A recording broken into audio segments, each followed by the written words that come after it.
Bienvenue au château du Port-Mulon à Nort-sur-Erdre, là où on a installé notre espace de coworking il y a 2 ans maintenant, 2 ans et demi, et qui est complet depuis septembre l'année dernière. Ici, on a une grande diversité de métiers et du coup, ça permet vraiment de multiplier les contacts et d'avoir des points de vue différents sur les choses. C'est très intéressant. Puis, voilà, on est content de se retrouver là chaque matin. Ça donne une envie supplémentaire d'aller travailler, de croiser des gens sympathiques dans les couloirs tous les jours et de pouvoir échanger avec eux si on a besoin, quand il y a un souci ou pas d'ailleurs. Partager les bonnes nouvelles aussi, c'est intéressant. On a refait les parquets, on a refait les peintures, on a adapté le chauffage et surtout, chose très très importante, on a apporté le haut débit, qui était quelque chose de fondamental pour eux. Et voilà, donc la ville a investi et a mis cet espace-là à niveau en tenant compte aussi des souhaits que les porteurs de projets avaient formulés. Vous êtes deux ici alors? On est deux, ouais. On est deux et on va être trois. J'ai vécu à Nantes pendant 5-6 ans.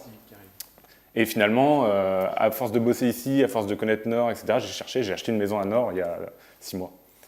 Et ma collègue, elle, est de Sucy-sur-Erdre. Donc, je cherchais aussi dans ce coin-là. Voilà. Donc, on a trouvé des espaces à Nantes, mais c'était très cher. Ce qui se passe, c'est qu'il y a beaucoup de développeurs, il y a beaucoup de graphistes dans ces lieux-là. Ça ne nous correspondait pas tout à fait. On avait besoin de plus de variété, plus de gens différents, plus de milieux différents.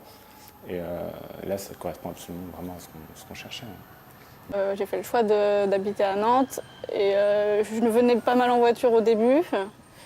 J'ai voulu un peu me détacher de tout ça et du coup, depuis quelques mois, je prends le tram-train et donc avec le vélo.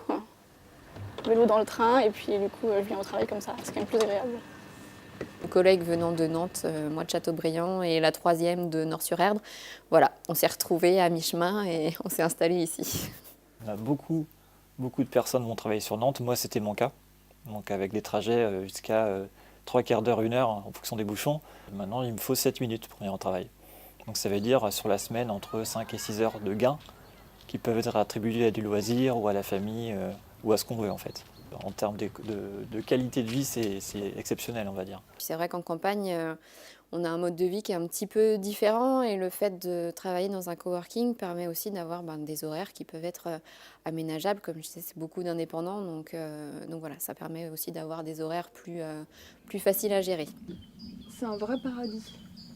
On entend les oiseaux et le matin, quand on arrive tôt, on voit tous les oiseaux rassemblés sur l'Erdre, là, qu'on voit, qui s'envolent avec le soleil levant.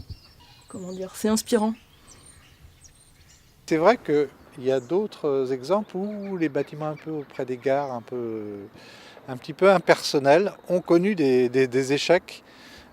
Et évidemment, le petit quart d'heure qu'il y a entre la gare et le château, j'ai l'impression que ça n'a pas l'air de poser beaucoup de problèmes aux coworkers. C'est à nous de dire on a envie que le château donne ça, on a envie de construire ces activités, on a envie de créer telle relation entre nous. Et puis on a tout un tas de choses qui sont le ménage, tout un tas de choses qui sont vraiment uniquement de la responsabilité des coworkers. Donc la mairie n'a pas spécialement à voir ça et à regarder ça, et puis n'a pas à s'occuper de ça surtout. Il y a beaucoup tous les espaces de coworking, je pense, en milieu rural comme ça, doivent être portés et chapeautés par les coworkers. Sinon, ça ne peut pas fonctionner en fait. Sinon, on a l'impression de payer juste un loyer, que ce soit juste des bureaux partagés, et c'est tout à fait différent avec un espace de coworking en fait. Nous, on fait de l'accompagnement et non pas de l'ingérence, quoi. Et l'accompagnement, c'est différent. C'est-à-dire que là, on a publié un poste de service civique qui va pouvoir être mis à leur disposition pour les accompagner. Et qu'est-ce que ça veut dire être plus autonome pour eux? C'est avoir l'espace, avoir des bureaux qu'ils vont gérer eux-mêmes, des bureaux de passage, au ticket, des animations, etc. En dehors du coworking, des bureaux partagés, ce que je veux faire de ce lieu-là, c'est ce que j'appelle un lieu de l'économie d'hyper-proximité. C'est quoi l'économie d'hyper-proximité? Il y a 3 associations pour lesquelles j'ai une attention particulière sur Nord. L'association des coworkers, l'association des commerçants, qui sont là depuis longtemps mais qui connaît un beau dynamisme actuellement, et une association qui s'appelle Bâtinor, qui est une association d'artisans. Et ces 3 associations que j'appelle qui fédèrent des gens qui ont des entreprises individuelles, mais qui rentrent dans des démarches collectives. Et je voudrais que tout simplement les réunions des commerçants se passent là-bas, que les réunions des artisans se passent là-bas, qu'il y a une véritable synergie entre eux pour que ce soit un pôle de l'économie d'hyper-proximité. J'aime bien marier les cultures.